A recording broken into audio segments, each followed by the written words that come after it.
नमस्कार दोस्तों, आप सभी का स्वागत है।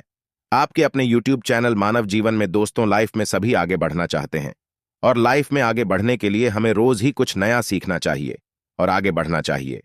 तो चलिए आज की प्रस्तुति शुरू करते हैं। श्री शिवाय नमस्तुभ्यम। ओम नमः शिवाय।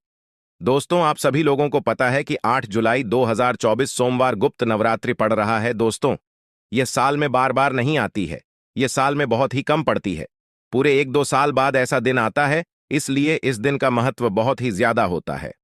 और आप लोगों को इस दिन 7 बेलपत्र वाला उपाय जरूर करना चाहिए, क्योंकि दोस्तों सोमवार गुप्त नवरात्रि एक ऐसा दिन होता है जिस दिन भगवान शिव जी बहुत बहुत आसानी से प्रसन्न होते हैं और वह आपको इतना कुछ प्रदान है जितने की आपने कभी कल्पना भी नहीं कर सकते हैं। इसलिए यह मौका अपने हाथ से बिल्कुल भी जाने मत देना। तो इस दिन आप सभी लोगों को 7 बेलपत्र वाला एक बहुत ही छोटा सा और बहुत ही अचूक उपाय करना है।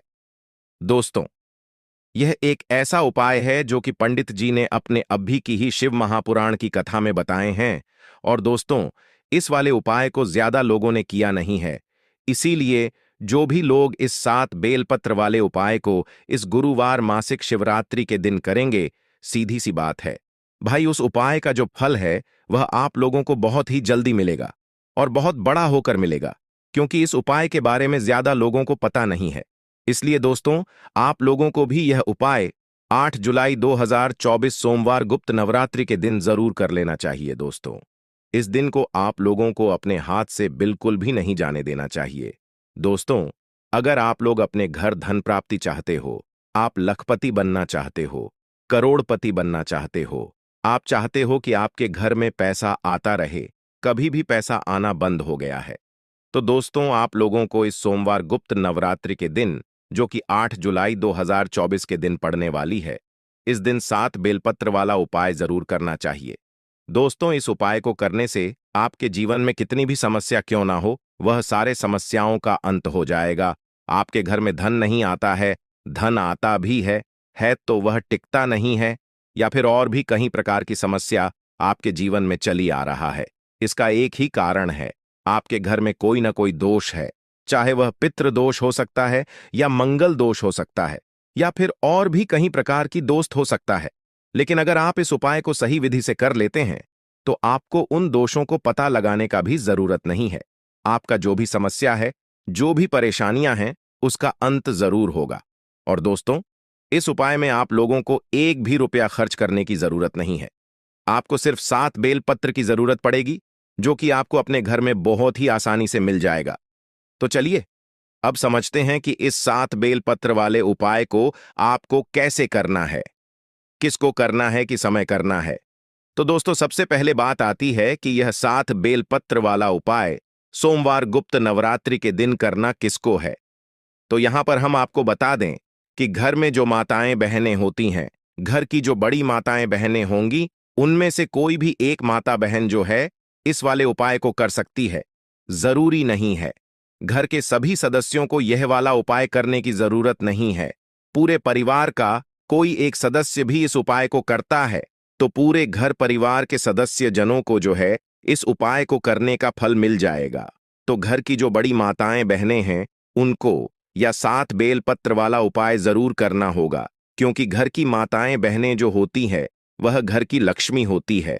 और जब घर की लक्ष्मी कोई उपाय करती है तो निश्चित सी बात है, घर में सुख शांति भी आती है, धन समृद्धि भी आती है और माता लक्ष्मी जी की कृपा भी होती है। तो चलिए अब बात करते हैं कि यह 7 बेलपत्र वाला उपाय के समय करना है। तो देखो, उपाय को करने का जो समय है, सुबह का समय है, प्रातः काल का समय है। लगभग जितना सुबह आप लोग इस उपाय को कर सकते हो उतना जल्दी करना, अन्यथा आप लोग 10, 11 और 12 बजे तक भी अगर आप लोग इस उपाय को करोगे तो चल जाएगा। यह वाला उपाय शाम के समय प्रदोष काल में नहीं होगा, इस बात का ध्यान रखना है।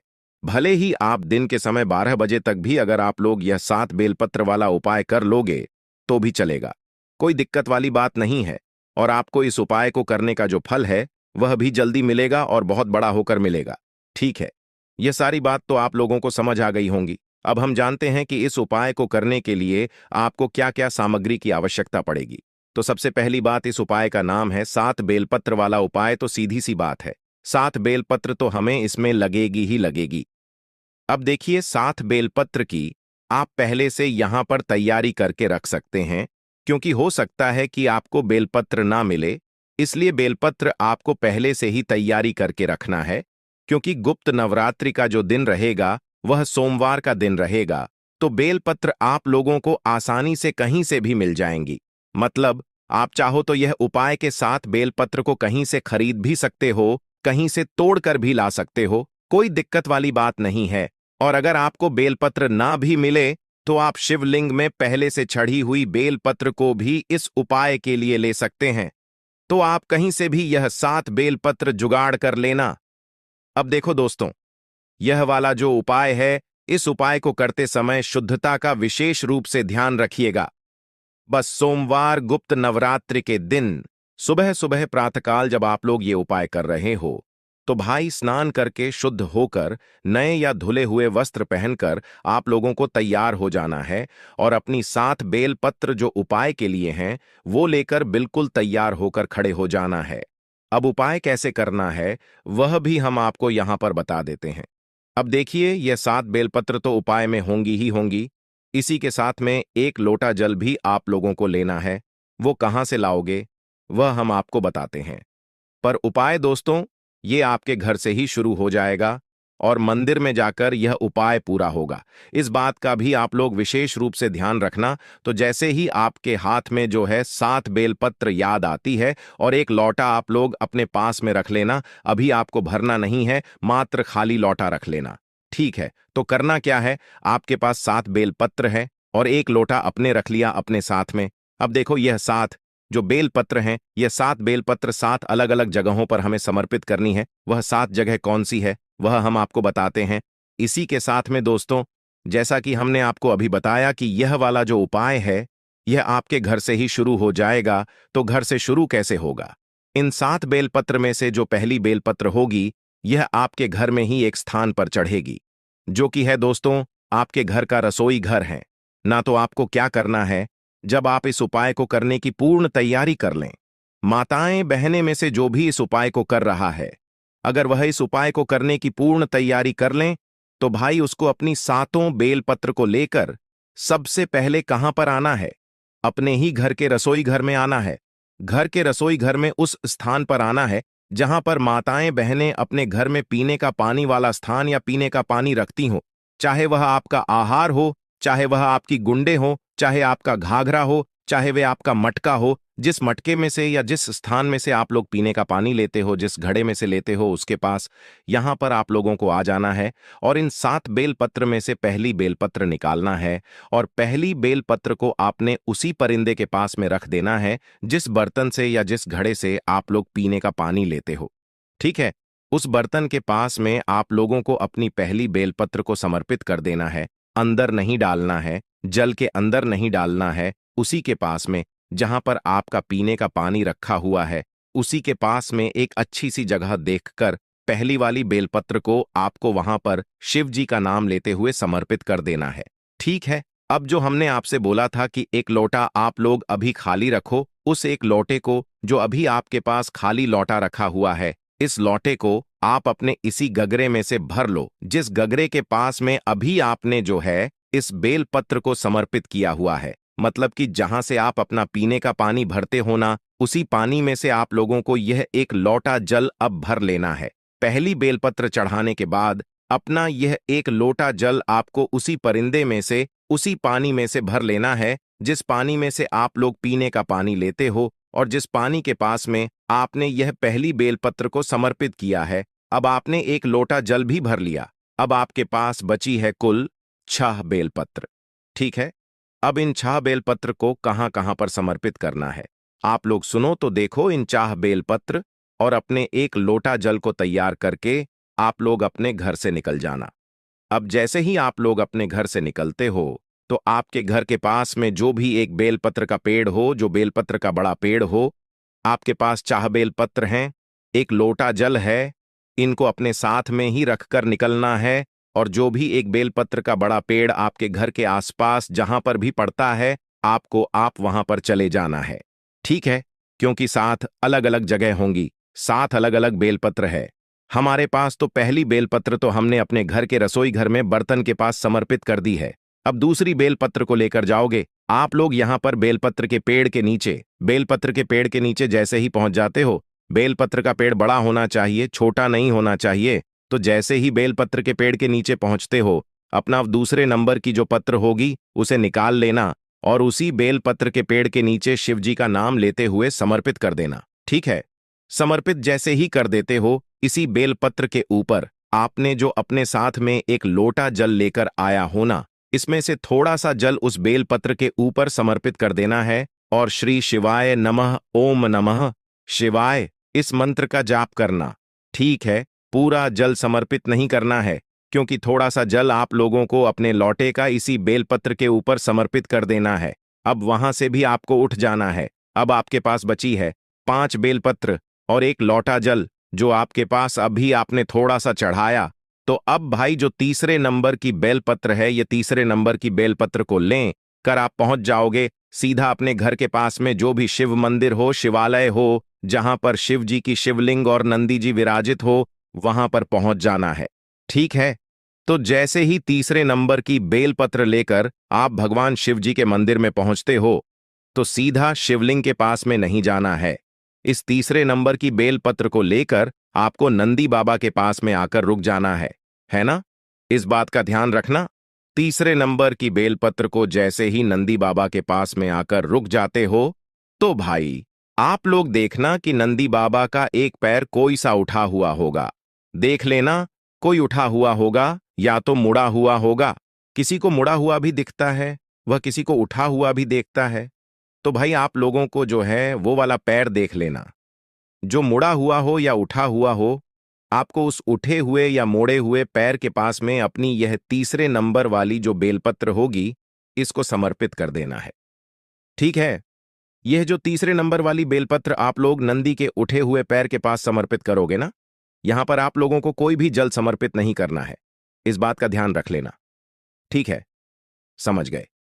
अब चौथे नंबर की बेलपत्र की बात करते हैं कि यह कहां पर समर्पित होगी।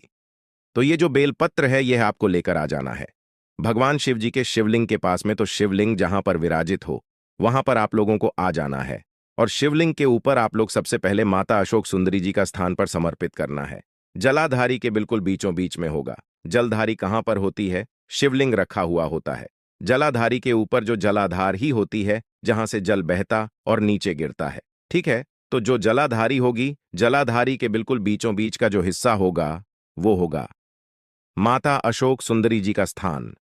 तो आपको क्या करना है? अपनी चौथे नंबर की जो बेलपत्र है, इस चौथे नंबर की बेलपत्र को आपको माता अशोक सुंदरी जी वाले स्थान पर समर्पित कर देना है। और ध्यान रखना है कि इस बेलपत्र की डंडी का मुख जलाधारी की तरफ होगा, जहां से जल बहता है और नीचे गिरता है, और जो बीच वाली बड़ी पट्टी का मुख है, वह शिवलिंग की तरफ होगा। तो यह अपनी चौथे नंबर की बेलपत्र को आपको, तो यहां पर भी आप लोगों को थोड़ा सा जल माता अशोक सुंदरी जी वाले स्थान पर समर्पित की हुई बेलपत्र के ऊपर समर्पित कर देना है।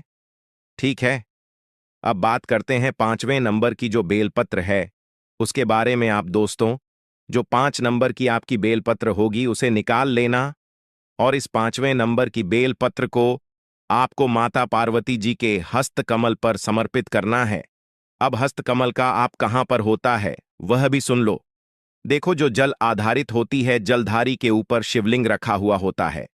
तो शिवलिंग का जो कर्ती भाग होता है न, मतलब गोलमोल जो भाग होता है, उसके आसपास जहां पर भी आप इस बेलपत्र को समर्पित करोगे, वह पार्वती जी का हस्तकमल ही होगा। तो आपको क्या करना है? ये जो 5वें नंबर की बेलपत्र है, इस 5वें नंबर की बेलपत्र को आप लोगों को जो शिवलिंग की जो कर्ती भाग है, वहां पर कहीं पर भी पास में अपनी जो है ये 5वें नंबर की बेलपत्र को समर्पित कर देना है। और यहां पर भी आपने उस एक लोटे में से थोड़ा सा जल समर्पित कर देना है। कितना जल समर्पित करना है? थोड़ा सा जल समर्पित कर देना है उसी बेलपत्र के ऊपर जहां पर आपने अभी यह माता पार्वती जी के हस्त कमल पर यह बेलपत्र को चढ़ाया है। ठीक है, तो यहां पर आप लोगों की कुल मिलाकर हो गई है 5 बेलपत्र। अब आपकी जो छठी बेलपत्र हैं, उसे निकालकर आप लोगों को चढ़ाना है भगवान शिव जी की शिवलिंग के ऊपर। तो शिवलिंग के पर आप लोगों को यह छठी बेलपत्र को चढ़ाना है।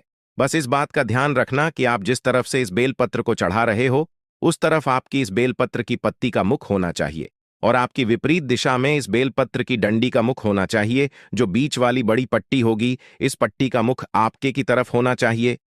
जिस तरफ से भी आप इस बेलपत्र को भगवान शिव जी के शिवलिंग के ऊपर चढ़ा रहे हो, है ना, तो शिवलिंग के ऊपर जैसे ही आप लोग इस बेलपत्र को चढ़ा देते हो तो इसके ऊपर भी, इसी बेलपत्र के ऊपर भी आपको थोड़ा सा जल यहां पर वापस से समर्पित कर देना है। तो अब आपके पास बची है दोस्तों एक बेलपत्र, मतलब सातवें और आखिरी बेलपत्र। तो आखिरी वाली जो बेलपत्र होगी इसको आपको क्या करना है वह बहुत ही ध्यान से सुन लो। तो देखो, सातवीं वाली जो बेलपत्र है ना, इस वाली बेलपत्र को आपने देखा होगा कि भगवान शिव जी के शिवलिंग के ऊपर एक बर्तन टंगा हुआ होता है जिससे बूंद बूंद करके शिव जी की शिवलिंग के ऊपर जल टपकता रहता है, जिसके अंदर शिव जी की 5 बेटियों का स्थान होता है, जया, बेसहारा, श्यामली, बारी, दौड़ और देव। तो यह जो सातवें नंबर और आखिरी नंबर की जो बेलपत्र होगी ना, यह मात्र आपको उस पात्र से स्पर्श करें आना है, मतलब छुआना है और कुछ भी नहीं करना है। इसको कहीं पर समर्पित नहीं करना। यह सातवें नंबर की बेलपत्र को, इस सातवें नंबर की बेलपत्र को मात्र आपको शिव जी की शिवलिंग पर टंगे हुए उस पात्र से छू आना है और भगवान शिव जी का आशीर्वाद समझकर इसे अपने पास में वापस रख लेना है। और अब आपके लौटे में जितना भी जल बचा हुआ है वह पूरा जल आप इस पात्र के अंदर डाल देना, जो कि शिवलिंग के ऊपर बूंद बूंद करके जल टपकता है। उसी पात्र के अंदर अपना पूरा जल समर्पित कर देना। अब जैसे ही आप जल समर्पित कर देते हो उसके बाद में भगवान शिव जी की शिवलिंग के पास में बैठना, अपनी वह मनोकामना आंख बंद करके, विनती करके, हाथ जोड़कर बोलना, जिसमें मनोकामना के लिए आप लोग यह वाला उपाय कर रहे हो, धन समृद्धि के लिए कर रहे हो तो वह बोलना, लक्ष्मी प्राप्ति के लिए कर रहे हो तो वह बोलना, या आपका कोई काम रुका हुआ हो, अटका हुआ उस काम के लिए कर रहे हो तो अपना वह काम बोल देना। ठीक है, अपनी कोई भी एक मनोकामना बोल देना और मन कामना बोलकर भगवान का 2 मिनट जाप करके भगवान से आशीर्वाद लेकर आप अपने घर पर वापस आ सकते हो और आपका यह वाला उपाय पूर्ण हो जाता है। तो दोस्तों, 8 जुलाई 2024 सोमवार गुप्त नवरात्रि के दिन आप लोगों को यह उपाय जरूर कर लेना चाहिए। यदि आपके जीवन में चलती चली आ रही है, समस्या रुक नहीं रहा है, तो आप इस उपाय को एक बार अवश्य करके देखना। आपकी सभी समस्याओं का अंत हो जाएगा। आज के लिए बस इतना ही इस वीडियो में दी गई जानकारी। अगर आपको अच्छी लगी हो तो प्लीज हमारे चैनल मानव जीवन को सब्सक्राइब करें, लाइक करें और हमारे वीडियो में अंत तक बने रहने के लिए धन्यवाद।